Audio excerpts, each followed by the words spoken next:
لربع تورحي مئتي إسرائيل معلت معلتي اللي وصل قصني عندي أخو خازقن بقدمة مال مدحني أتي تويلو تمال لا قلت مكينة مسكين تويلو تحبسنا حديرنا خازقن تمسعنا يا عتوي هاي مالتي ميسي هو هذا خمت للخيو مدحيت متيو مالت بتللو نجارات النجرام قلتفنا مدحيتنا هاي أتو يميلو من نيرو نحنا مدحيت متيو نحنا تصفى نيرنا خمت للخيو نقطرنا كنت أنحنا هذا قلت مدحيت زمتة نا HIV صار HIV مدحيت زمتة يلا.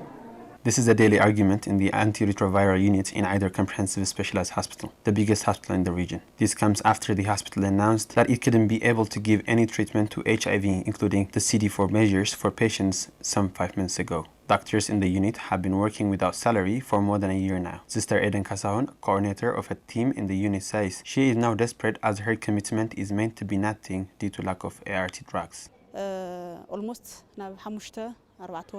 It's been almost 4 or 5 months since we've run out of ART drugs, let alone the patient who directly rely on the medicine. We, the doctors, are discouraged due to lack of medication. It's difficult to come on foot in a daily basis and to work for free for over a year. But it's even sadder to tell that there is no medicine to your patients who desperately come to get the treatment. Sister Eden and the patients we found in the hospital, however, say they have hope that the peace deal signed in Pretoria would bring some change. They now ask what the peace deal was for if it doesn't bring medicines into Tigray.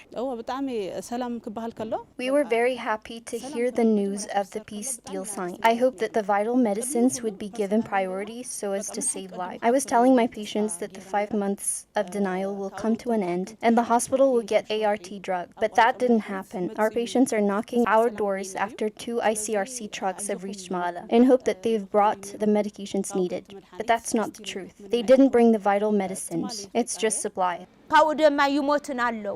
HIV patients are dying. The people are suffering from multiple chronic illnesses, such as diabetes, cancer, and others in addition to HIV. These types of people are facing the lack of all kinds of medications. I pity them. A lot of patients are dying. This is very hard.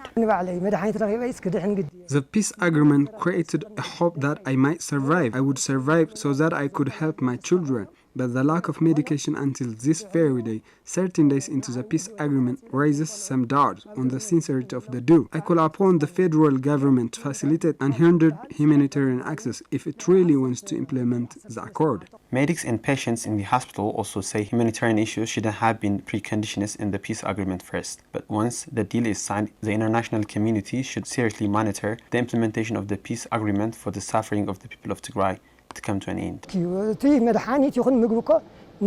As to me, food and medication shouldn't have been preconditions in the peace talks, but once the deal is signed, all parts, including the Ethiopian government, should focus on saving the lives of people. This is not politics. This is humanity. Causing the deaths of people with no fault of them is not even good in the eyes of God. The international community, including the UN, must bring an immediate solution for the sake of truth and humanity. We, the Christians and the Muslims, spend the whole night praying for the war on Tigray to end. Our brothers abroad are always at the gates of the international community, but the world is not giving attention to the people of Tigray. We need this thing to stop. They should work to stop this. They should give it the attention it deserves. Ensuring humanitarian access shouldn't have been preconditions from the get-go, but now they signed the agreement. We need the medications in order to save lives of our children who suffer from HIV are dying as we speak due to the lack of medication and food. To save the rest of our patients, we need the medicines as soon as possible.